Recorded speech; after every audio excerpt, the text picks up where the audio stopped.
Always smiling, ആരോടും no പറയില്ല, എല്ലാം പീപ്പിൾ പ്ലീസ് ചെയ്ത് ഇങ്ങനെ Jyotsna is A good girl എന്നുള്ളൊരു സാധനം വരാൻ വേണ്ടിയിട്ടുള്ള ഒരു സ്ട്രഗിളായി. പിന്നെ ആസ് എൻ ഓട്ടിസ്റ്റിക് പേഴ്സൺ എനിക്ക് ഇൻഫോ ഡംപിങ് ഭയങ്കര ഇഷ്ടമാണ്.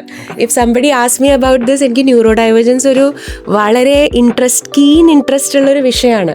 അപ്പോൾ എൻ്റെ അടുത്ത് ആരെങ്കിലും ചോദിച്ചു കഴിഞ്ഞാൽ I am more than ready to tell you what this is about. ഇപ്പം ആൻ്റണി ഹോപ്കിൻസ് ഉള്ള actor, Elon Musk, Greta Thunberg, ഇവരെല്ലാവരും ദേ ഓൾ ലുക്ക് നോർമൽ. നമ്മുടെ ഒരു അണ്ടർസ്റ്റാൻഡിങ് ഓഫ് നോർമൽ അനുസരിച്ച് ദേ ലുക്ക് ഫൈൻ. പക്ഷേ ഇവർക്ക് എല്ലാവർക്കും ഈ ഒരു സാധനം ഉണ്ടെന്ന് പറഞ്ഞപ്പോൾ അത് ഭയങ്കര ഒരുപാട് പേര് ഇത് കണ്ടപ്പോഴാണ് ഞങ്ങൾക്ക് മനസ്സിലാവുന്നത് ഇതിന് പല തലങ്ങളുണ്ട് എന്നുള്ളത്. നമ്മുടെ idea of disability or difference is very limited. ഇപ്പോൾ നിങ്ങളുടെ കുട്ടിക്കൊരു ഡയഗ്നോസിസ് ഉണ്ട്, for example if you have an ADHD or child, ആ കുട്ടിയോട് അതിനെപ്പറ്റി സംസാരിക്കണം. ആ കുട്ടിക്ക് അതിനെപ്പറ്റി അഡ്വക്കേറ്റ് ചെയ്യാനുള്ള സ്ട്രെങ്ത് കൊടുക്കണം. ഫ്രണ്ട്സിൻ്റെ അടുത്ത് ഇപ്പോൾ ഞാൻ ഇങ്ങനെ പെരുമാറുന്നുണ്ടെങ്കിൽ ഇറ്റ് ഇസ് ബിക്കോസ് എനിക്ക് ഇങ്ങനെ ഒരു കണ്ടീഷൻ ഉണ്ട്. അപ്പോൾ അവിടെ എന്താ ഉണ്ടാകുന്നത്? എമ്പത്തിയാണ് ഉണ്ടാവുന്നത്. ആ ഫ്രണ്ട്സിന് ഇങ്ങോട്ടും എമ്പത്തി ഉണ്ടാവും, ഈ കുട്ടിക്ക് അങ്ങോട്ടും എമ്പത്തി ഉണ്ടാവും. സോ ഇൻഫോംഡായി എഡ്യൂക്കേറ്റഡ് ആയി കുട്ടികളെ വളർത്തുക എന്നുള്ളത് അതൊരു മറ്റേ ടേക്സ് എ വില്ലേജാണ് ശരിക്കും. ഇഫ് യു ഹാവ് ഒരു ഡൈവേർജൻ്റ് ആയിട്ടുള്ള ഒരാൾ നമ്മുടെ ഫാമിലിയിൽ ഉണ്ടെങ്കിൽ അതിനെക്കുറിച്ച് നമ്മൾ എല്ലാവരും പഠിക്കണം. അറ്റ്ലീസ്റ്റ് അതൊരു വലിയ ചടങ്ങാണ്, പക്ഷെ എന്നാലും നമ്മൾ പഠിക്കണം. കാരണം അത്രയും ന്യൂവാൻസ്ഡ് ആയിട്ടുള്ള, അത്രയും ലെയേർഡ് ആയിട്ടുള്ള ഒരു വിഷയമാണിത്. ഇതൊരു ഭയങ്കര സംഭവമാണെന്നോ ഇതിനെപ്പറ്റി നമ്മൾ സംസാരിക്കാൻ പാടില്ല എന്നോ നമ്മൾ ക്യാരി ചെയ്യുന്ന കുറേ അനാവശ്യമായിട്ടുള്ള കൾച്ചറൽ സ്റ്റിഗ്മ ഉണ്ട്. ഒരു കാര്യമില്ല അത് കൊണ്ടു നടന്നിട്ട്.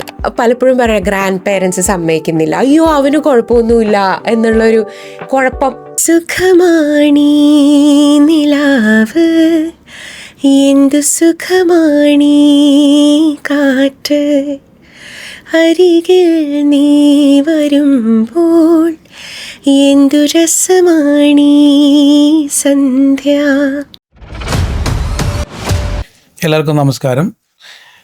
ഇന്നത്തെ നമ്മുടെ പോഡ്കാസ്റ്റിൽ നമ്മളോടൊപ്പം ജോയിൻ ചെയ്യുന്നത് ജ്യോത്സ്ന മാഡമാണ്. മാഡത്തിനെ പറ്റി കൂടുതൽ ഇൻട്രൊഡക്ഷൻ ആവശ്യമില്ല. സൗത്ത് ഇന്ത്യയിലെ തന്നെ ഏറ്റവും നല്ലൊരു സിംഗറാണ്, അതോടൊപ്പം ഒരു ലൈഫ് കോച്ചും കൂടെയാണ്. അപ്പം നമ്മൾ ഇന്നത്തെ പോഡ്കാസ്റ്റിലേക്ക് ജ്യോത്സ്ന മാഡത്തിനെ സ്വാഗതം ചെയ്യുകയാണ്. Hello ma'am. Hello. Thank you for coming to Prayatna. My pleasure. ഞങ്ങൾ മാഡത്തിൻ്റെ കുറേ ഇൻ്റർവ്യൂസൊക്കെ കണ്ടിരുന്നു. അപ്പോൾ ഞങ്ങൾ വിചാരിച്ചു, ഞങ്ങൾ ഈ ഒരു പ്രൊഫഷനിലാണ് വർക്ക് ചെയ്യുന്നത്. അപ്പോൾ ഒത്തിരി ഫാമിലീസിന് ആ ഒരു ഇൻ്റർവ്യൂ ശരിക്കും പറഞ്ഞ ഒരു ഐ ഓപ്പണിംഗ് ആയിരുന്നു തോന്നുന്നു. അപ്പോൾ ഞങ്ങൾ ആസ് എ പ്രൊഫഷണൽസ് ഞങ്ങൾക്ക് കണ്ടപ്പോൾ ഞങ്ങൾക്ക് തോന്നി ഇങ്ങനെ ഒരാൾ ഞങ്ങളുടെ ഒരു പോഡ്കാസ്റ്റിൽ വരുവാണെങ്കിൽ വളരെ നല്ലതാണെന്ന് ഞങ്ങൾ വിചാരിച്ചു. അപ്പോൾ അത് ഞങ്ങളുടെ സ്പീച്ച് തെറപ്പിസ്റ്റ് അഷിത ഇനിഷ്യേറ്റീവ് എടുത്ത് കുറേ ദിവസങ്ങളായിട്ട് കമ്മ്യൂണിക്കേറ്റ് ചെയ്ത് ഇത്രയും തിരക്കൊക്കെ മാറ്റി വെച്ച് ഇവിടെ ജോയിൻ ചെയ്യുന്നതിന് പ്രത്യേകം നന്ദി. അപ്പോൾ മാഡത്തിൻ്റെ ഈ ഞങ്ങളത് ഇൻ്റർവ്യൂ ഒക്കെ കേട്ടപ്പോൾ ഓക്കെ. അപ്പോൾ ജ്യോത്സ്നയ്ക്ക് ആക്ച്വലി ഇങ്ങനെയൊരു ഡയഗ്നോസിസിലേക്ക് പോകണം, അങ്ങനെ ഒരു ബോൾഡ് ഡിസിഷൻ എടുത്ത് പോകാനായിട്ടുണ്ടായ സാഹചര്യവും, അപ്പോൾ അതിനോടൊപ്പം നിങ്ങളുടെ ഒരു ഫാമിലി സപ്പോർട്ടും, അല്ലെങ്കിൽ അതിന് ശേഷം ഉണ്ടായ ഒരു ആ ഡയഗ്നോസിസിന് ശേഷം ഉണ്ടായ ഒരു ഫാമിലി ആൻഡ് ഫ്രണ്ട്സിൻ്റെ ഒരു റിയാക്ഷനും ക്ലോസ് ഫ്രണ്ട്സിൻ്റെ ഒരു റിയാക്ഷൻ എങ്ങനെയായിരുന്നു എന്നൊന്ന് പറയാമോ? ഞാൻ ആക്ച്വലി UK മൂവ് ചെയ്തിട്ടുണ്ടായിരുന്നു കുറച്ച് വർഷം. അപ്പോൾ ആ സമയത്ത് ഞാനൊരു സർട്ടിഫിക്കേഷൻ ചെയ്തു, ലൈഫ് കോച്ച് സർട്ടിഫിക്കേഷൻ. അപ്പം അതൊരു NLP based life coaching, NLP tools ഉപയോഗിച്ചിട്ടുള്ള കോച്ചിങ് ഇതായിരുന്നു. അപ്പോൾ ഈവൻ ദോ സബ്ജക്റ്റ് NLP ആയിരുന്നെങ്കിലും ഈ പറഞ്ഞ പോലെ സൈക്കോളജിയുടെ പല വശങ്ങളും, how the human mind works, human behaviour എങ്ങനെയാണ് ഡിഫർ ചെയ്യുന്നത്, അങ്ങനെ കുറേ ഇൻഡെപ്ത് ആയിട്ടുള്ള കാര്യങ്ങൾ ഡിസ്കസ് ചെയ്യുകയുണ്ടായി. പിന്നെ ഇതിൽ സ്റ്റുഡൻസ് ഓൺലൈൻ കോഴ്സായിരുന്നു. അപ്പോൾ ഇതിൽ സ്റ്റുഡൻസ് എന്ന് പറയുന്നത് ലോകമെമ്പാടുമുള്ള സ്റ്റുഡൻസ് ഉണ്ടായിരുന്നു. അപ്പോൾ അപ്പോൾ ഇത് നമ്മൾ പ്രാക്ടീസ് ചെയ്യണത് എങ്ങനെയാണെന്ന് വെച്ചാൽ അവർ നമ്മളെ 1-on-1 കോച്ചിങ് ആയിട്ട് നമുക്കൊരു സ്റ്റുഡൻറ്റിനെ അവർ അസൈൻ ചെയ്യും. അപ്പം റെസിപ്രോക്കൽ കോച്ചിങ് ചെയ്തിട്ടാണ് നമ്മൾ പ്രാക്ടീസ് ചെയ്യുന്നത്.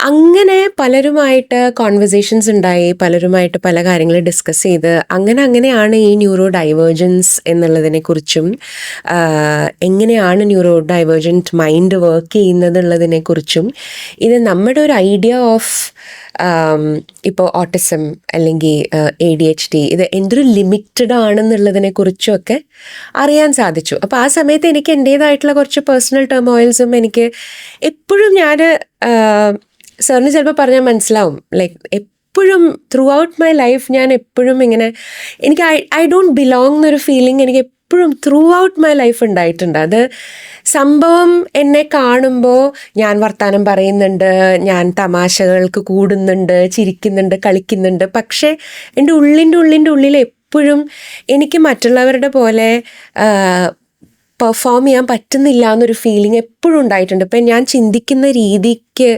വ്യത്യാസമുണ്ട്, ഞാൻ ഓരോ കാര്യങ്ങൾ കാണുന്ന ഒരു കാഴ്ചപ്പാടിന് വ്യത്യാസമുണ്ട്. പിന്നെ ഈ പറഞ്ഞ മാതിരി ശബ്ദം, മണം, ഇതൊക്കെ ഭയങ്കര എക്സ്ട്രീമാണ് എനിക്ക്. പിന്നെ ഇടയ്ക്ക് ഞാൻ അപ്സെറ്റ് ആവുമ്പോൾ എനിക്ക് എൻ്റെ കൈയും കാലും ഒക്കെ ഇങ്ങനെ കോച്ചി പോണ പോലത്തെ ഫീലിങ്സ് വരാറുണ്ട്. അപ്പം ഇതൊക്കെ വളരെ പേഴ്സണൽ സാധനങ്ങളായിരുന്നു ഞാൻ എൻ്റെ മനസ്സിൽ. ചെറുപ്പത്തിലും അങ്ങനെ ഉണ്ടായിരുന്നോ? ചെറുപ്പത്തിലേ ഉണ്ടായിരുന്നു ഇതൊക്കെ. അപ്പം എനിക്ക് വളരെ പേഴ്സണലായിട്ട് ഞാൻ കൊണ്ട് നടന്നിരുന്ന കാര്യം. പിന്നെ I use to just dismiss it. ഇപ്പം എന്താ ഇപ്പം നോർമലായിരിക്കും. ജോസ്നയുടെ ഫംഗ്ഷൻ പഠിത്തത്തിനെ ഒന്നും അഫക്റ്റ് ചെയ്തില്ല അങ്ങനെ കാര്യമായിട്ട്? എനിക്ക് പഠിത്തത്തിൻ്റെ പറ്റി പറയുവാണെങ്കിൽ സ്കൂളിങ്ങിൽ എനിക്ക് ബുദ്ധിമുട്ടുകൾ ഉണ്ടായിട്ടുണ്ട്. അതായത് ഇപ്പം ഞാനിപ്പോൾ അതിലേക്ക് I just get to that. അതിന് മുമ്പ് ഇപ്പം എന്താ വെച്ചാൽ ഞാൻ ഇങ്ങനെ എനിക്ക് കുറച്ച് ബുദ്ധിമുട്ടുകൾ വന്ന സമയത്ത് ഞാൻ ഐ അപ്രോച്ച്ഡ് ഒരു ക്ലിനിക്കൽ സൈക്കോളജിസ്റ്റ്. പുള്ളിക്കാരി ഓട്ടിസ്റ്റിക് ADHD ആണ്.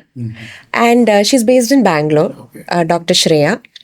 അപ്പോൾ പുള്ളിക്കാരിയായിട്ട് ഞാൻ സംസാരിച്ച് ഞാനൊരു ഓപ്പൺ ബുക്കായിരുന്നു പുള്ളിക്കാരിയുടെ അടുത്ത്. എൻ്റെ ചെറുപ്പത്തിലെ തൊട്ടുള്ള എല്ലാ കാര്യങ്ങളും ഞാൻ കംപ്ലീറ്റ്ലി ഓപ്പൺലി ഡിസ്കസ് ചെയ്തു. ഈവൻ എൻ്റെ പ്രൈവറ്റ് ആയിട്ടുള്ള മൊമെൻറ്റ്സിൽ എൻ്റെ ഈ സെൻസറി സെൽഫ് സൂതിങ് ഞാൻ എന്തൊക്കെയാണ് ചെയ്തിരുന്നത് ഇതെല്ലാം ഞാൻ സംസാരിച്ച് സോ ഷീ ആസ്ക്ഡ് മീ. കുറേ മന്ത്സ് ഇട്ടു, ഒരു 4-5 months കണ്ടിന്യൂസ് തെറപ്പി ചെയ്തപ്പോഴാണ് she asked me have you considered this എന്ന് എൻ്റെ അടുത്ത് ചോദിച്ചു. ബിക്കോസ് ഷീ സെഡ് എനിക്ക് ഈ പാറ്റേൺസ് കേൾക്കുമ്പോഴും പലപ്പോഴും I feel that you are pointing in that direction. എപ്പോഴെങ്കിലും you are on the spectrum എന്നുള്ളതിനെ കുറിച്ച് ചിന്തിച്ചിട്ടുണ്ടോ എന്ന് ചോദിച്ചു എൻ്റെ അടുത്ത്. അപ്പോഴാണ് ഞാൻ ഭയങ്കര, നമ്മുടെ ഉള്ളിലൊരു ഏബിളിസ്റ്റ് ഉണ്ടല്ലോ, ചെറുതിലേ തൊട്ട് നമ്മൾ ഭയങ്കര ഏബിളിസ്റ്റ് ടെൻഡൻസീസിലാണ് വളർന്നു വരുന്നത്. അപ്പോൾ നോ വേ. അപ്പോൾ യു ഡു സംതിങ്, ഒരു അസസ്മെൻറ്റ് ചെയ്യുമെന്ന് പറഞ്ഞു എൻ്റെ അടുത്ത്.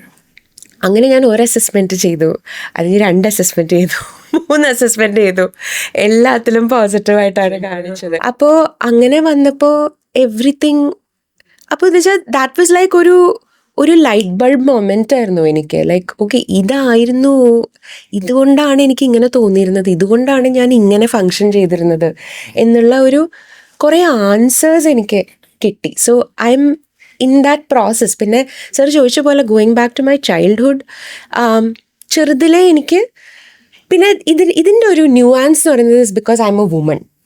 ഞാനൊരു പെൺകുട്ടി ആയതുകൊണ്ട് എന്തൊക്കെ പറഞ്ഞാലും പെൺകുട്ടികൾ ആൺകുട്ടികളെക്കാളും എക്സ്പേർട്ട് മാസ്കേഴ്സാണ്.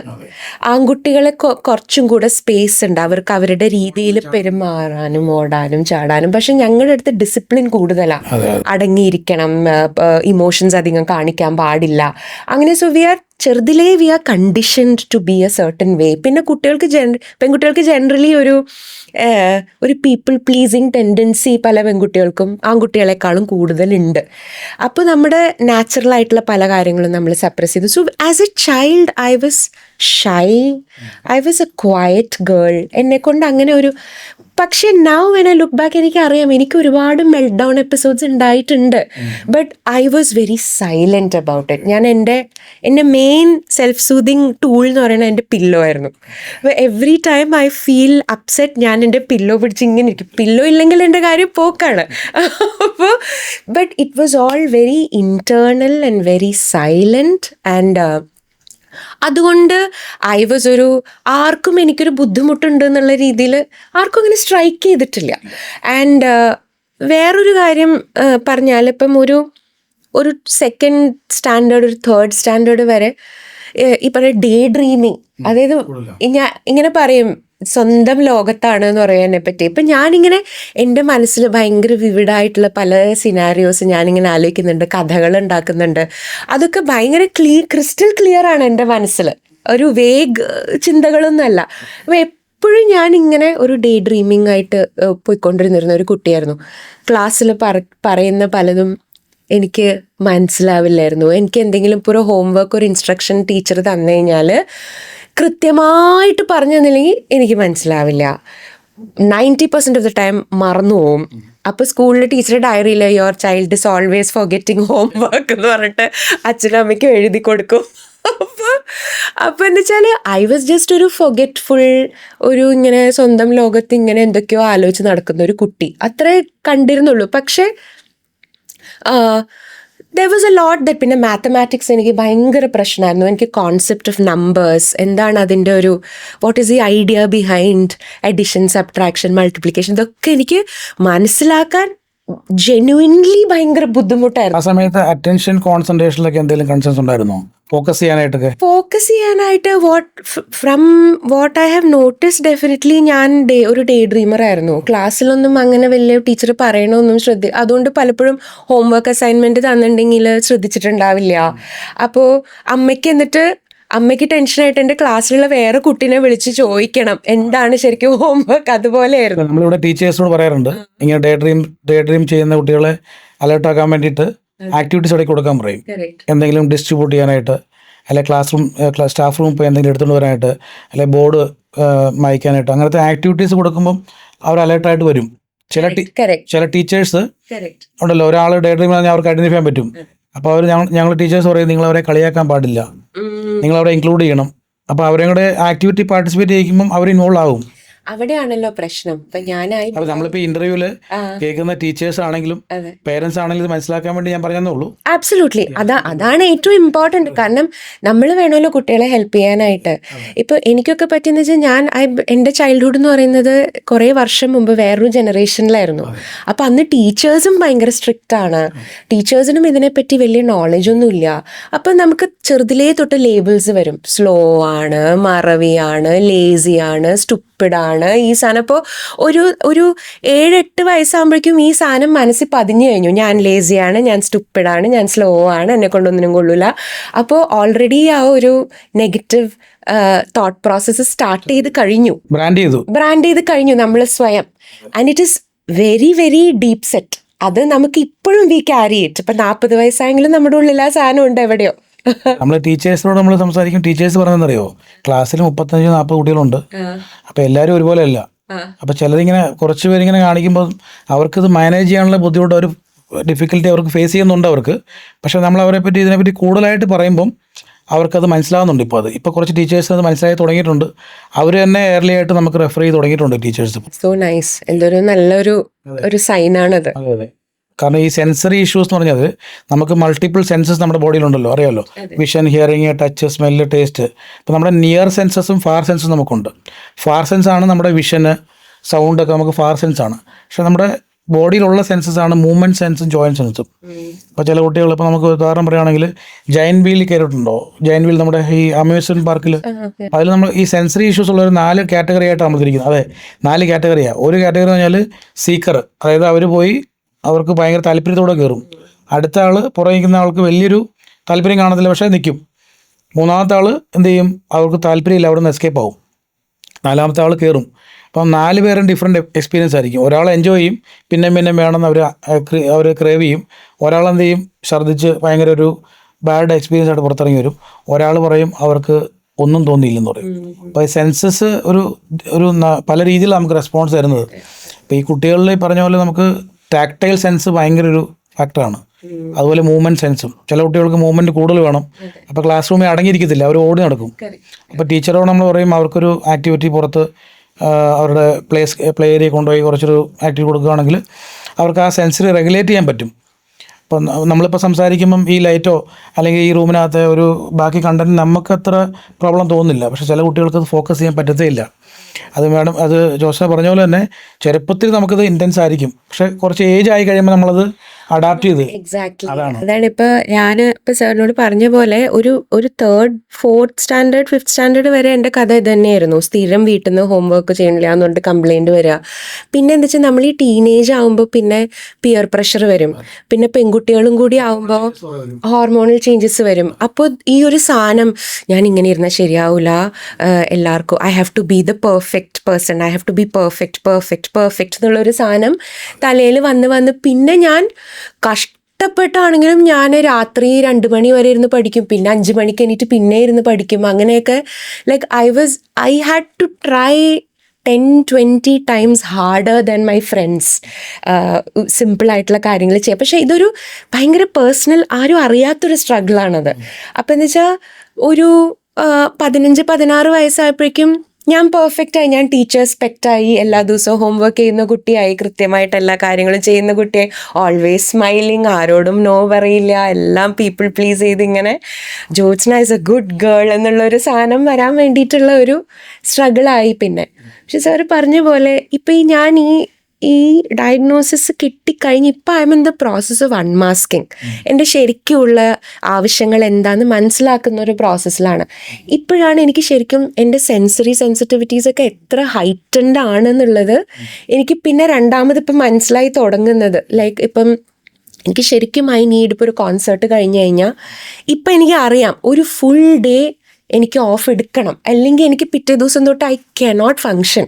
കാരണം അത്രയും സ്റ്റിമുലേറ്റിംഗ് എൻവയൺമെൻറ്റിൽ ഇനിയേഴ്സിൽ ശബ്ദം, സ്റ്റേജിലെ ലൈറ്റ്, ആൾക്കാരുടെ crowd, constantly in touch with people, ഇതെല്ലാം കഴിഞ്ഞ് ഞാനൊരു ഡൗൺ ടൈം എടുത്തില്ലെങ്കിൽ അതെനിക്ക് പിന്നീട് ഒരുപാട് ഹാം ചെയ്യും എന്നുള്ള മനസ്സിലാക്കിയപ്പോൾ ഈ അൺമാസ്കിങ് വരുമ്പോഴാണ് നമ്മൾ എന്തോരം നമ്മുടെ നാച്ചുറലായിട്ടുള്ള സാധനങ്ങൾ സപ്രസ് ചെയ്തിരുന്നു എന്നുള്ളതിന് മനസ്സിലായി തുടങ്ങുന്നത്. പ്രത്യേകിച്ച് ഇപ്പം ജോസഫ് ഇങ്ങനെ ഒരു കൺസേർട്ടിലും പല ആൾക്കാരായിട്ട് ഇന്ററാക്ട് ചെയ്യുകയൊക്കെ ചെയ്യുമ്പം ഇത് ഭയങ്കര ഒരു ചലഞ്ചിങ് ആയിരുന്നു അല്ലേ ആ സമയത്ത്? എനിക്ക് ദാറ്റ്സ് എ തിങ്. അതായത് പലർക്കും ഇത് വിശ്വസിക്കാൻ ഒരു ബുദ്ധിമുട്ട് വരുന്നത് എന്താണെന്ന് വെച്ചാൽ, എനിക്ക് if you put me in A group, അതാണ് ഈ മാസ്കിങ്ങിൻ്റെ ഒരു ന്യൂവാൻസ് എന്ന് പറയുന്നത്. അതാണ് ബിക്കോസ് ചെറുതിലേ തൊട്ട് മാസ്കിങ് ഒരു കോൺഷ്യസ് ആയിട്ട് ചെയ്യുന്ന സാധനം അല്ല. അതാ പലർക്കും മനസ്സിലാവാത്ത. ഇതൊരു ഓക്കെ ഞാൻ ഇനി അവിടെ കയറിയാൽ ഞാൻ ഇന്ന രീതിയിൽ പെരുമാറും എന്ന് ആലോചിച്ച് ചെയ്യുന്ന ഒരു സാധനമല്ല. It's an unconscious behaviour. അപ്പം ചെറുതിലേ തൊട്ട് trying to fit in to group. ഇപ്പോൾ ഒരു ഗ്രൂപ്പിൽ പോയി കഴിഞ്ഞാൽ അവിടുത്തെ ഗ്രൂപ്പിലുള്ളവരെങ്ങനെ പെരുമാറുന്നു. ഇപ്പോൾ എനിക്കൊരു ഇതുണ്ട്. ഇപ്പോൾ ഒരാളായിട്ട് ഞാൻ വളരെ ക്ലോസ് ആയി കഴിഞ്ഞാൽ ഞാൻ സംസാരിക്കുന്ന രീതിയും എൻ്റെ ബോഡി ലാംഗ്വേജ് ഒക്കെ അവരുടെ പോലെ ആയി തുടങ്ങും കുറച്ച് കഴിയുമ്പോൾ. അപ്പം ഐ വാസ് എ ഹെവി മാസ്കർ. അപ്പം അതുകൊണ്ട് തന്നെ പിന്നെ എസ്പെഷ്യലി ഞാൻ വർക്ക് ചെയ്യുന്ന ഇൻഡസ്ട്രി എന്ന് പറയുന്നത് ഒരു പെർഫോമറ്റീവ് ഇൻഡസ്ട്രി ആണ്. അവിടെ there is A certain way in which you carry your self, in which you communicate with people.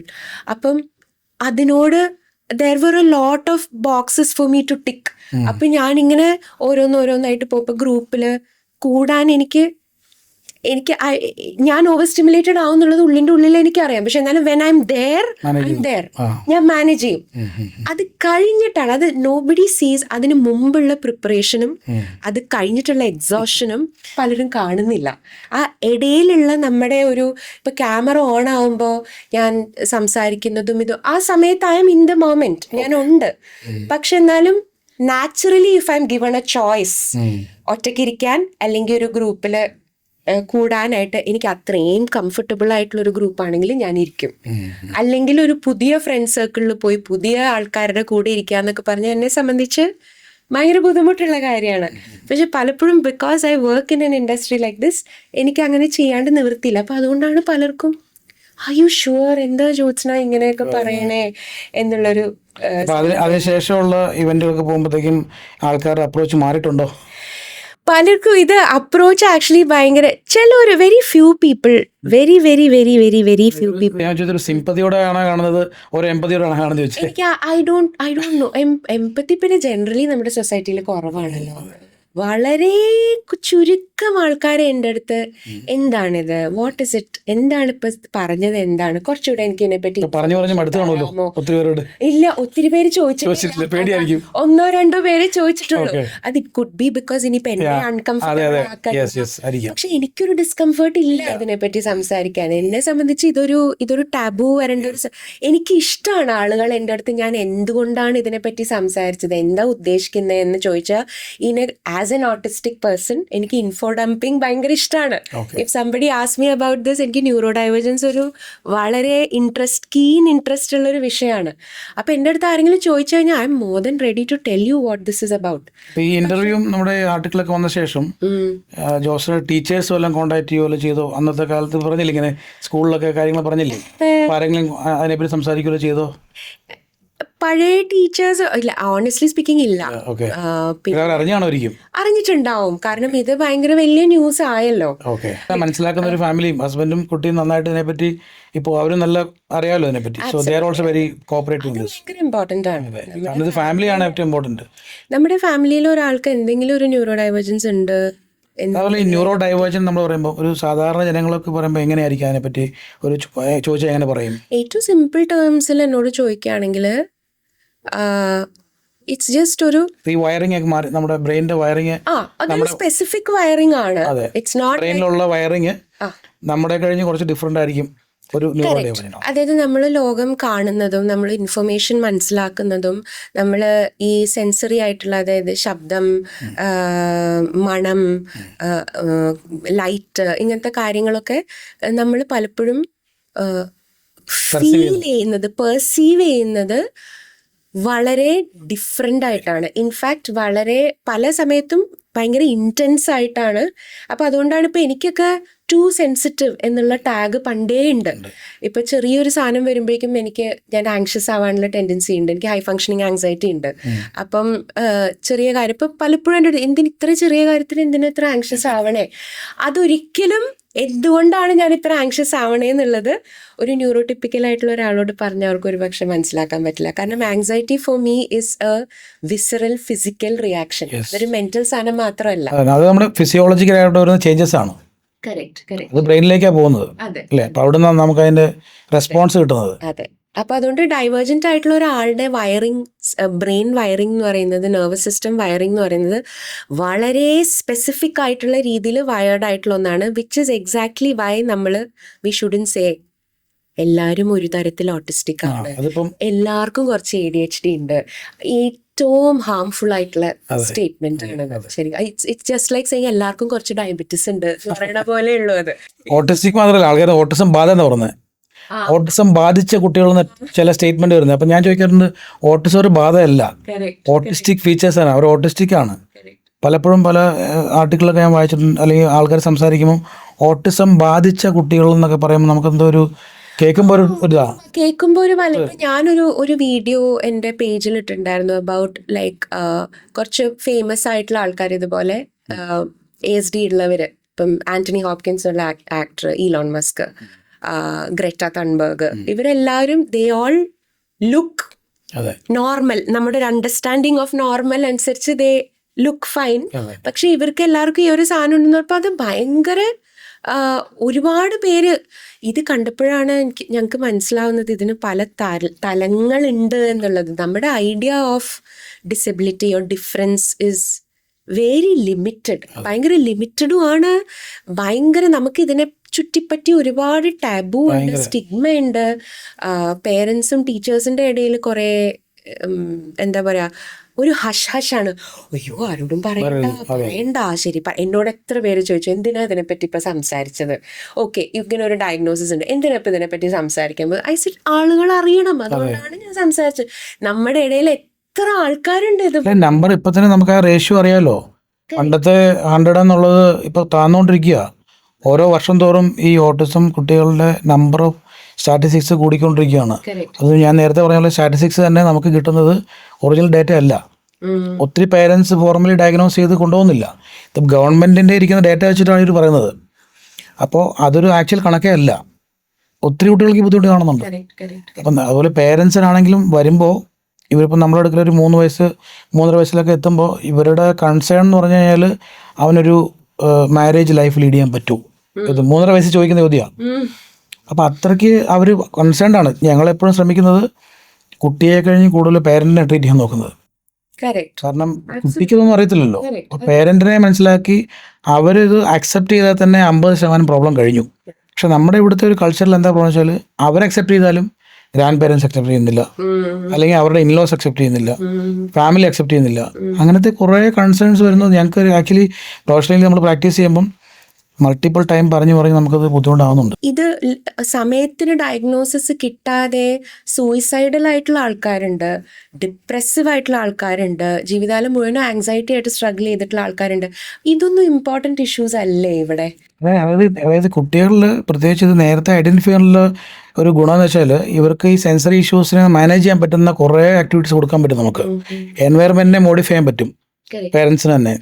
അതോടൊപ്പം കമ്മ്യൂണിക്കേഷൻ, അതായത് ഇപ്പോൾ സ്പീച്ച് തെറപ്പിയിലൊക്കെ ആണെങ്കിൽ തന്നെ ഇവർക്ക് ഓൾട്ടർനേറ്റീവ് കമ്മ്യൂണിക്കേഷൻ മെത്തേഡ്സ് ഉണ്ട്. അപ്പോൾ അവരുടെ എക്സ്പ്രഷൻ വന്നാൽ തന്നെ അവരുടെ പകുതി പ്രോബ്ലം കഴിഞ്ഞു. ചില കുട്ടികൾ നോൺ വെർബൽ ഓട്ടിസ്റ്റിക് കുട്ടികളുണ്ടല്ലോ, അപ്പോൾ അവർക്ക് സംസാരിക്കാൻ ബുദ്ധിമുട്ട് നന്നായിട്ടുണ്ട്. അപ്പോൾ അവർക്ക് വേണ്ടിയിട്ടുള്ള സ്പെഷ്യൽ ട്രെയിനിങ്ങുകൾ കൊടുത്തു കഴിഞ്ഞാൽ അവർക്ക് കമ്മ്യൂണിക്കേറ്റ് ചെയ്താൽ അവരുടെ ഫ്രസ്ട്രേഷൻ പോയി. ഇപ്പോൾ ചിലപ്പോൾ നമുക്കിപ്പോൾ ചില കുട്ടികൾ സ്റ്റിമ്മിങ് ചെയ്യുന്ന കണ്ടുണ്ടാവുമല്ലോ ഈ ഓട്ടിസ്റ്റിക് കുട്ടി. അപ്പോൾ അവരുടെ അതവരുടെ നാച്ചുറലായിട്ട് അവരെ അതിനെ വിടണം. പക്ഷെ ക്ലാസ് റൂമിൽ ആ ഒരു ബിഹേവിയർ കാണിക്കുമ്പം 35 കുട്ടികളും ഇവനെ നോക്കുക. അപ്പം എല്ലാവരും നോക്കുമ്പോൾ എന്ത് പറ്റുന്നത്, അവൻ്റെ ബിഹേവിയർ ഇൻക്രീസ് ആവുക ചെയ്യുന്നത്. പക്ഷേ നേരെ മറിച്ച് അവിടെ അവൻ്റെ അവൻ്റെ പിയർ ഇൻട്രാക്ഷനിൽ തന്നെ അല്ലെങ്കിൽ അവൻ്റെ ഫ്രണ്ട്സിന് ഒരു അവയർനെസ് കൊടുത്ത് ടീച്ചറും കൂടി പാർട്ടിസിപ്പേറ്റ് ചെയ്യുകയാണെങ്കിൽ ആ പ്രോബ്ലത്തിനെ അവിടെ സോൾവ് ചെയ്യാൻ പറ്റും. അതെ. ഒന്നാമത് ഇപ്പോൾ ടീച്ചേഴ്സ് ആണെങ്കിലും പേരൻസ് ആണെങ്കിലും ഇതിൻ്റെ ഒരു ഫസ്റ്റ് സ്റ്റെപ്പ് എന്ന് പറയുന്നത് നമ്മുടെ മനസ്സിൽ ഇതിനെ പറ്റിയിട്ടുള്ള സ്റ്റിഗ്മ മാറണം. വി ആർ നോട്ട് അലവിങ് ആ ചിൽഡ്രൻ ടു ബി ചിൽഡ്രൻ. അവരെ എങ്ങനെയെങ്കിലും മോൾഡ് ചെയ്ത് റോബോട്ടാക്കി ഡോക്ടറാക്കുക, അല്ലെങ്കിൽ അങ്ങനെയല്ല ഡോക്ടറാക്കുക, എഞ്ചിനീയർ ആക്കുക, അതാണല്ലോ അതേ ഉള്ളൂ. അല്ലാണ്ട് അവർ ഇമോഷണലി ഇൻ്റലിജൻ്റ് ആയിട്ട് വളരുന്നുണ്ടോ, അവർക്ക് ഇമോഷണൽ ഒരു സ്പേസ് ഉണ്ടോ നമ്മുടെ അടുത്ത് വന്ന് അവരുടെ കാര്യങ്ങൾ പറയാനായിട്ട്? ഇപ്പോൾ നിങ്ങളുടെ കുട്ടിക്കൊരു ഡയഗ്നോസിസ് ഉണ്ട്, for example if you have an ADHD child, ആ കുട്ടിയോട് അതിനെപ്പറ്റി സംസാരിക്കണം. ആ കുട്ടിക്ക് അതിനെപ്പറ്റി അഡ്വക്കേറ്റ് ചെയ്യാനുള്ള സ്ട്രെങ്ത് കൊടുക്കണം. ഫ്രണ്ട്സിൻ്റെ അടുത്ത് ഇപ്പം ഞാൻ ഇങ്ങനെ പെരുമാറുന്നുണ്ടെങ്കിൽ ഇറ്റ് ഇസ് ബിക്കോസ് എനിക്ക് ഇങ്ങനെ ഒരു കണ്ടീഷൻ ഉണ്ട്. അപ്പോൾ അവിടെ എന്താ ഉണ്ടാവുന്നത്, എമ്പത്തിയാണ് ഉണ്ടാവുന്നത്. ആ ഫ്രണ്ട്സിന് ഇങ്ങോട്ടും എമ്പത്തി ഉണ്ടാവും, ഈ കുട്ടിക്ക് അങ്ങോട്ടും എമ്പത്തി ഉണ്ടാവും. സോ ഇൻഫോംഡായി എഡ്യൂക്കേറ്റഡ് ആയി കുട്ടികളെ വളർത്തുക എന്നുള്ളത് അതൊരു ടേക്സ് എ വില്ലേജ് ആണ് ശരിക്കും. അതൊരു കരിക്കുലത്തിന്റെ ഭാഗവും വേണം, എന്നാലേ ശരിയാവത്തുള്ളൂ. എക്സാക്ട്ലി. കാരണം ഈ 35 കുട്ടികളും ഒരു സിലബസാണ് പഠിക്കുന്നത്, എല്ലാവരും ഡിഫറെൻ്റ് ആണ്. അപ്പോൾ ഒരു 4-5 കുട്ടികളായിരിക്കും ഹൈലി പെർഫോം ചെയ്യുന്നത്. അപ്പോൾ അവരായിരിക്കും ടീച്ചർ കൂടുതൽ ഫോക്കസ് ചെയ്യുന്നതും. ഈ പറഞ്ഞ ബാക്കി നിൽക്കുന്ന ഈ സെൻസറി പ്രോസസ്സിങ് ഇഷ്യൂസോ അല്ലെങ്കിൽ ഡിഫിക്കൽട്ടികൾ കുട്ടിക്ക് അവരെ മാനേജ് ചെയ്യാൻ ബുദ്ധിമുട്ട് തന്നെ, ഈസി അല്ല. ടീച്ചറിന് നല്ല സ്ട്രെസ് ഉണ്ട്, പക്ഷേ അതിന് ഒത്തിരി അഡാപ്റ്റേഷൻസും മോഡിഫിക്കേഷൻസും ചെയ്യാൻ പറ്റും with the help of professionals. ഇപ്പോൾ സ്കൂളിൽ തന്നെ ഓക്യുപ്പേഷണൽ തെറപ്പിസ്റ്റിൻ്റെയും സ്പീച്ച് തെറപ്പിസ്റ്റിൻ്റെയും ഒക്കെ സപ്പോർട്ട് ഉണ്ടെങ്കിൽ ഈ ടീച്ചേഴ്സിന് ഇവരുടെ ക്ലാസ് റൂം ബിഹേവിയർ ഐഡൻറ്റിഫൈ ചെയ്ത് അവരെ മാനേജ് ചെയ്യാനുള്ള സ്ട്രാറ്റജി അവിടെ തന്നെ കൊടുക്കാൻ പറ്റും. അതെ. അതിന് എനിക്ക് തോന്നുന്നു ആ ഗ്രാസ് റൂട്ട് ലെവലിൽ തന്നെ ടീച്ചേഴ്സ് ട്രെയിനിങ് കൊടുക്കുന്ന അവരുടെ സിലബസ് ഉണ്ട്, അതിൽ ന്യൂറോ ഡൈവേർജൻസ് ഒരു ചാപ്റ്റർ ആവണം. അതെ. അത് ഡിസ്കഷൻ നടക്കുന്നുണ്ട് ഓൾറെഡി. അതായത് BEd എന്ന് പറഞ്ഞ കോഴ്സ് തന്നെ അവർ അപ്ഗ്രേഡ് ചെയ്യാൻ പോവാന്ന് ഞാൻ ഈ ഇടയ്ക്ക് അറിഞ്ഞു. അതിൽ ഇതെല്ലാം ആഡ് ചെയ്യാൻ പോവാണ്, ഈ ചൈൽഡ് സൈക്കോളജി. ഏറ്റവും നല്ലത്. കാരണം ഇത് ഒരു 2 വർഷം കൊണ്ട് പഠിച്ചാൽ തീരുന്ന കാര്യമല്ല. ചൈൽഡിന്റെ സൈക്കോളജി പഠിച്ചെങ്കിലേ ഉള്ളൂ കുറച്ചൊക്കെ മിനിമം അവർ സൈക്കോളജിസ്റ്റ് ആയില്ലെങ്കിലും അറ്റ്ലീസ്റ്റ് ഐഡന്റിഫൈ ചെയ്യുവാണെങ്കിൽ നമുക്ക് പിക്ക് ചെയ്യാൻ പറ്റും. കാരണം എക്സാക്ട്ലി. പിന്നെ ഇതിനെപ്പറ്റി സംസാരിക്കാൻ ഇപ്പം എന്തെങ്കിലും കണ്ടു കഴിഞ്ഞാൽ ഇപ്പം ഫോർ എക്സാമ്പിൾ ഇപ്പോൾ ഒരു കുട്ടിക്ക് ഡയഗ്നോസിസ് ഉണ്ടെങ്കിൽ പേരൻസ് ടീച്ചറിൻ്റെ അടുത്ത് ആദ്യം അത് പറയണം, കുട്ടിക്ക് ഇങ്ങനെ ഒരു ഡയഗ്നോസിസ് ഉണ്ട്, ദിസ് ഇസ് വൈ കുട്ടിയുടെ ബിഹേവിയേഴ്സ് ഇങ്ങനെ ആവുന്നത് ഇതുകൊണ്ടാണ്. പിന്നെ ഇഫ് യു ഹാവ് ഒരു ഡൈവേർജൻ്റ് ആയിട്ടുള്ള ഒരാൾ നമ്മുടെ ഫാമിലിയിൽ ഉണ്ടെങ്കിൽ അതിനെക്കുറിച്ച് നമ്മൾ എല്ലാവരും പഠിക്കണം. അറ്റ്ലീസ്റ്റ് അതൊരു വലിയ ചടങ്ങാണ്, പക്ഷെ എന്നാലും നമ്മൾ പഠിക്കണം. കാരണം അത്രയും ന്യൂവാൻസ്ഡ് ആയിട്ടുള്ള അത്രയും ലെയേർഡ് ആയിട്ടുള്ള ഒരു വിഷയമാണത്. അല്ലെങ്കിൽ എപ്പോഴും ഫ്രിക്ഷൻ ഉണ്ടാവും, എപ്പോഴും റിലേഷൻഷിപ്സ് പ്രശ്നമായിരിക്കും, ഫ്രണ്ട്ഷിപ്സ് പ്രശ്നമായിരിക്കും. ഐ തിങ്ക് എല്ലാവരും ഒരു ഗ്രൂപ്പായിട്ട് നിന്ന് ഇതിനെ അപ്രോച്ച് ചെയ്താൽ തന്നെ കുറേ ഇതിൻ്റെ സ്റ്റിഗ്മയും ഇതൊക്കെ മാറും. ഞാൻ NICU വർക്ക് ചെയ്തിട്ടുണ്ട് 5 years. അപ്പം ആ സമയത്ത് കാണാൻ പറ്റുന്ന വെച്ചാൽ ഈ പ്രീ ടൈം ബേബീസിന് ഒത്തിരി സെൻസിറ്റീവ് ഇഷ്യൂസ് ഉണ്ടാകുന്നുണ്ട്. കാരണം ഇവർ നേരത്തെ ഉണ്ടാകും മൂവ്മെൻറ്റ്സ് ഇഷ്യൂസ്, ടച്ച് സെൻസിൻ്റെ പ്രോബ്ലംസ്, ഫീഡിങ് ഡിഫിക്കൽറ്റി. അപ്പോൾ ഇവരെ നമ്മൾ നേരത്തെ തന്നെ സെൻസിറ്റൈസ് ചെയ്യും.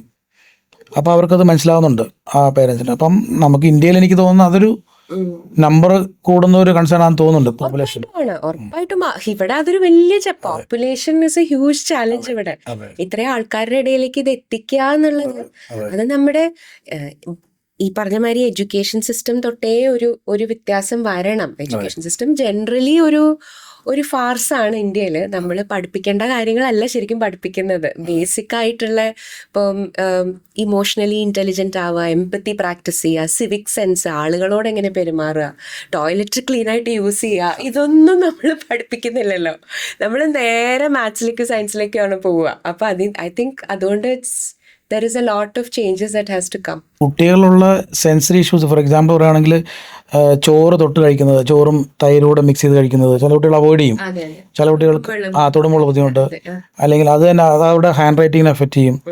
അപ്പം പേരൻസ് എന്ത് ചെയ്യും, ഇതിനെ റെസ്പെക്റ്റ് ചെയ്യാതെ, ഫോർ എക്സാമ്പിൾ ഇപ്പം നമുക്കൊരു കുട്ടി വന്നപ്പം അവൻ ടോയ്ലറ്റിനകത്തേക്ക് കാല് ഇരിക്കുന്നില്ല. കാരണം ചോദിക്കുമ്പോൾ വെച്ചാൽ ഡ്രൈ ആയിട്ടുള്ള ടോയ്ലറ്റ് അവന് ഇഷ്ടമുള്ളൂ, അവന് വെറ്റായിട്ട് ഇഷ്ടമില്ല. അപ്പം നമ്മൾ മോഡിഫൈ ചെയ്ത് കൊടുക്കാൻ പറയും.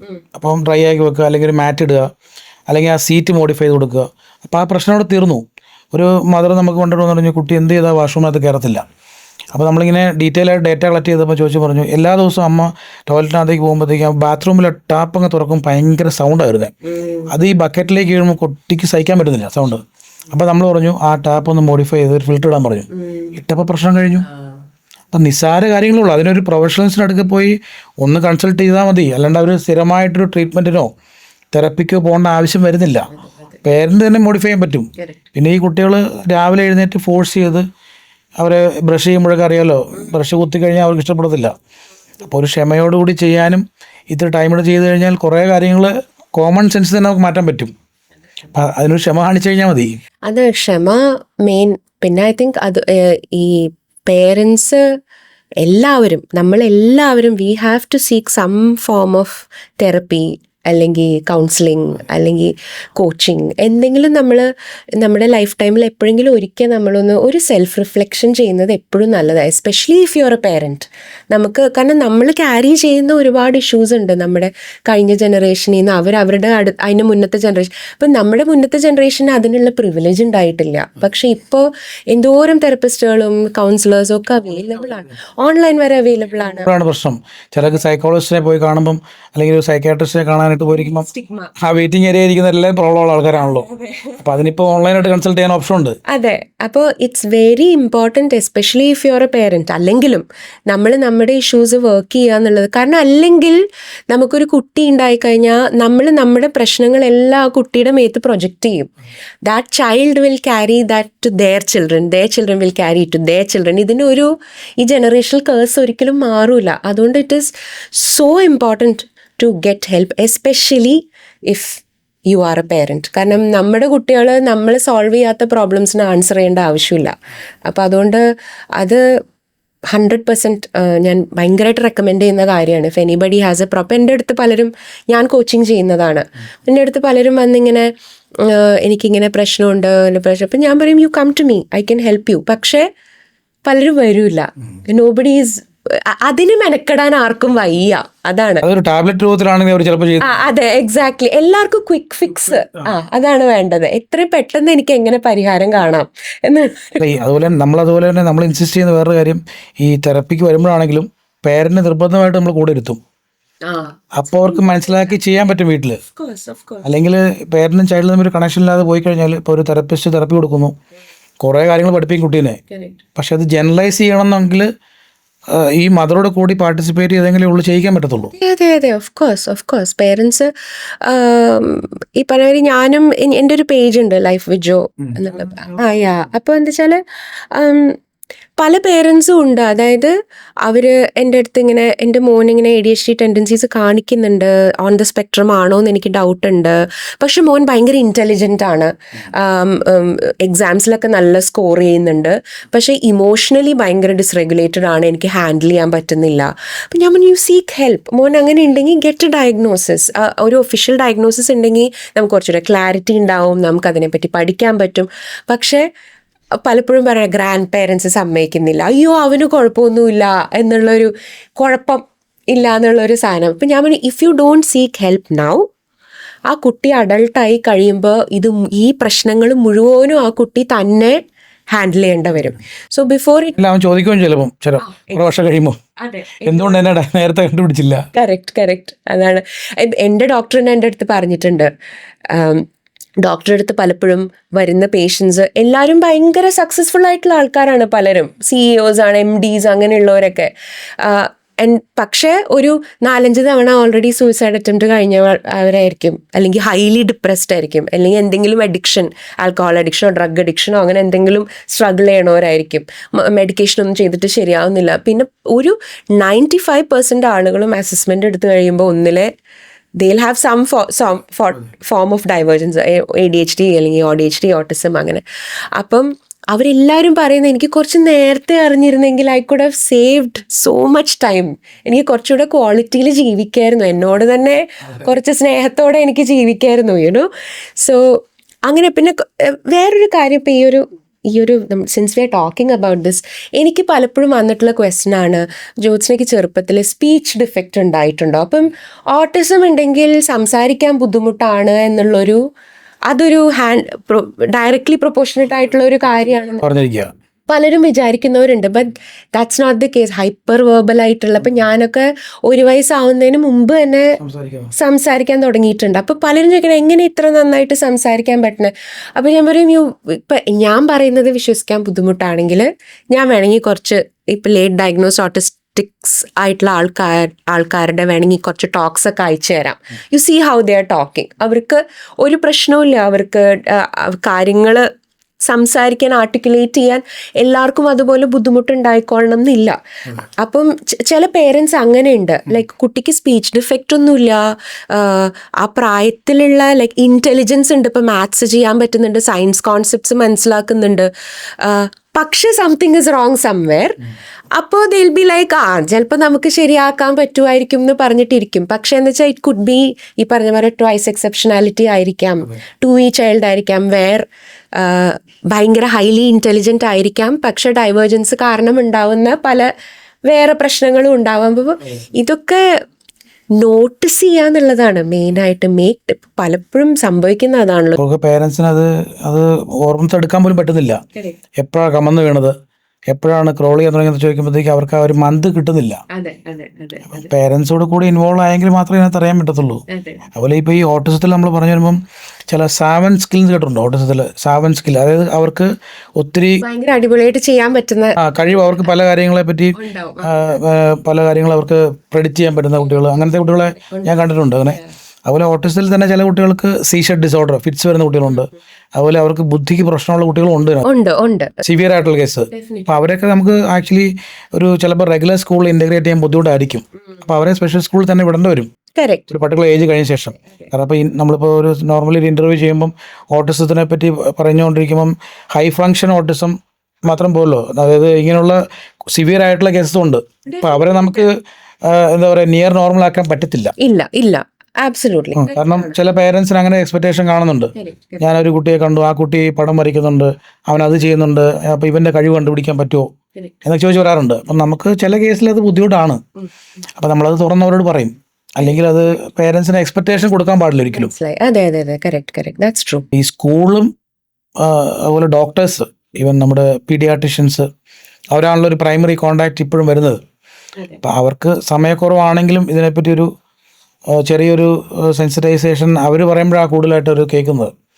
ഒരു യൂണിവേഴ്സൽ സ്ക്രീനിങ് ചെയ്യണം, കുട്ടിക്കിപ്പോൾ ഒരു 1.5 വയസ്സായി, അവന് ജോയിൻ്റ് അറ്റൻഷൻ കുറവാണ്, ഐ കോണ്ടാക്റ്റ് കുറവാണെന്നൊക്കെ കാണുമ്പോൾ അപ്പം തന്നെ അവർ റെഫർ ചെയ്യുകയാണെങ്കിൽ നമുക്ക് ഈസി ആയിട്ട് തന്നെ ഇത് പിക്ക് ചെയ്യാൻ പറ്റും. 1.5 വയസ്സിൽ തന്നെ നമുക്ക് കണ്ടുപിടിക്കാൻ പറ്റുന്ന കേസുണ്ട്. 3 വയസ്സാണ് ഫോർമലി എങ്കിലും 1.5 വയസ്സ് 1 വയസ്സിൽ തന്നെ നമുക്ക് ഐഡൻറ്റിഫൈ ചെയ്യാൻ പറ്റും. ഈ അതുപോലെ തന്നെ കുട്ടികളിൽ എനിക്ക് തോന്നിയിട്ടുള്ളത് ഈ സെൻസറി ഭയങ്കര ഇമ്പോർട്ടൻ്റ് ആണല്ലോ. അപ്പോൾ നമുക്ക് ഈ പ്രായത്തിൽ നമുക്ക് ഊഞ്ഞാലാടാൻ തോന്നത്തില്ല, പക്ഷെ ഒരു 3 വയസ്സ് 4 വയസ്സ് 5 വയസ്സുള്ള കുട്ടിക്ക് ഊഞ്ഞാലാടണം തോന്നും. അപ്പോൾ അവൻ ആ സെൻസസ് എല്ലാം പ്രോപ്പറായിട്ട് ഇൻ്റഗ്രേറ്റ് ആയി കഴിഞ്ഞാൽ പിന്നെ അവനത് മതി. അപ്പം ഈ സെൻസറി ഇഷ്യൂസ് ചില സെൻസ് അവർക്ക് കൂടുതലായിട്ട് കിട്ടിക്കഴിഞ്ഞാൽ പിന്നെ നമ്മളൊരു ബിരിയാണി കഴിച്ച പോലെയാണ്, അവർക്ക് പിന്നെ ഒന്നും വേണ്ട. അപ്പം അത് പ്രോപ്പറായിട്ട് പേരൻസ് ഔട്ട്ഡോർ ആക്ടിവിറ്റീസ് ആഡിക്വേറ്റ് ആയിട്ടുള്ള സ്റ്റിമുലേഷൻ കൊടുക്കുകയാണെങ്കിൽ കുറേ കാര്യങ്ങൾ നാച്ചുറലി തന്നെ അവർക്ക് കിട്ടും. അറ്റ് വൺ പോയിന്റ് ഒരു മേ ബി ഒരു 10-12 years ബാക്ക് എന്നെ സംബന്ധിച്ച് ഓട്ടിസം വാസ് ഓൺലി ദാറ്റ്.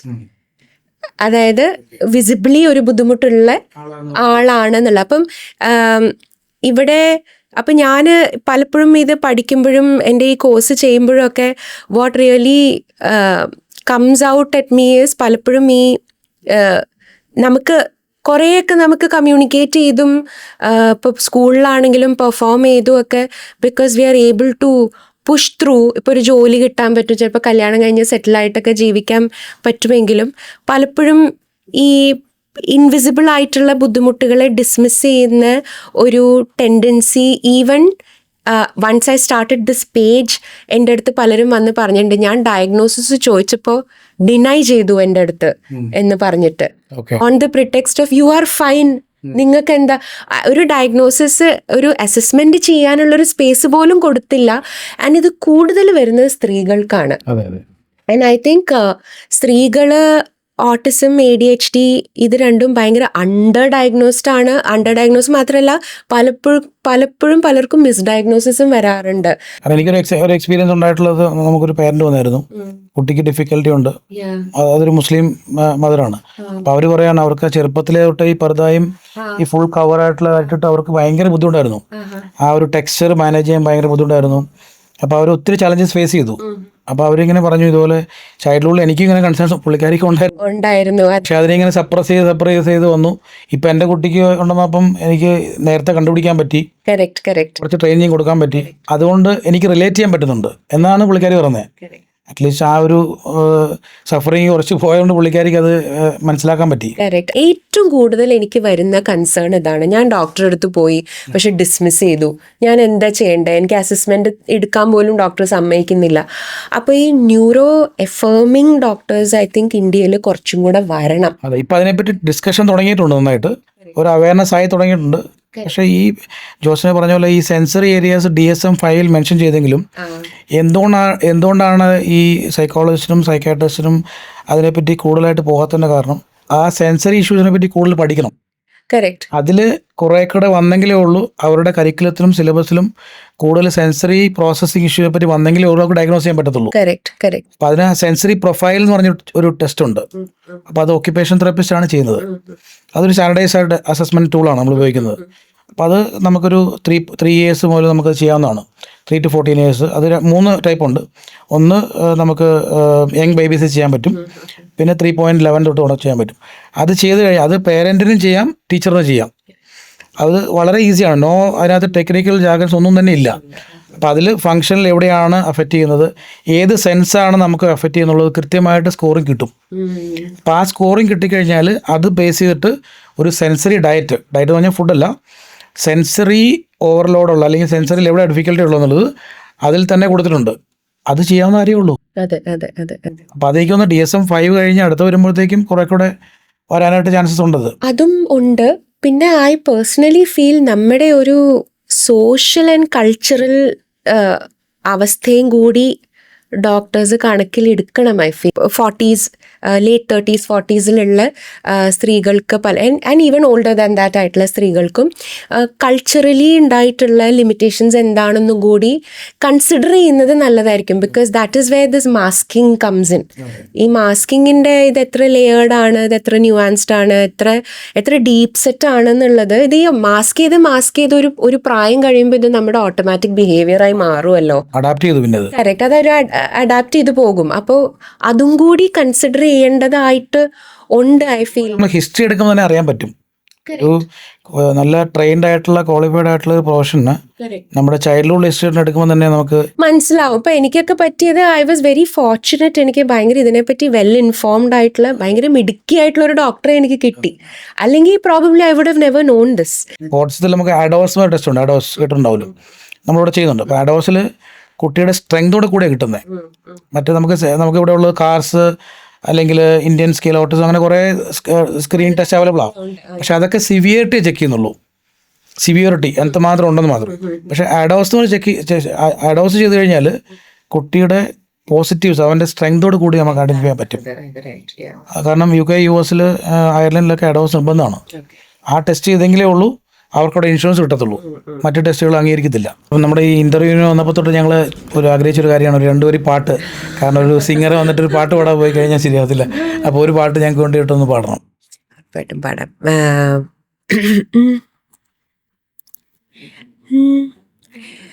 സുഖമാണീ നിലാവ്, എന്തു സുഖമാണീ കാറ്റ്, അരികിൽ നീ വരുമ്പോൾ എന്തു രസമാണീ സന്ധ്യ, പൂഞ്ചിറകിൽ പറന്നുയരാം, കുളിരലയിൽ നനഞ്ഞലിയാം അഴകേ. ഹോ സുഖമാണീ നിലാവ്, എന്തു സുഖമാണീ കാറ്റ്, അരികിൽ നീ വരുമ്പോൾ എന്തു രസമാണീ സന്ധ്യ.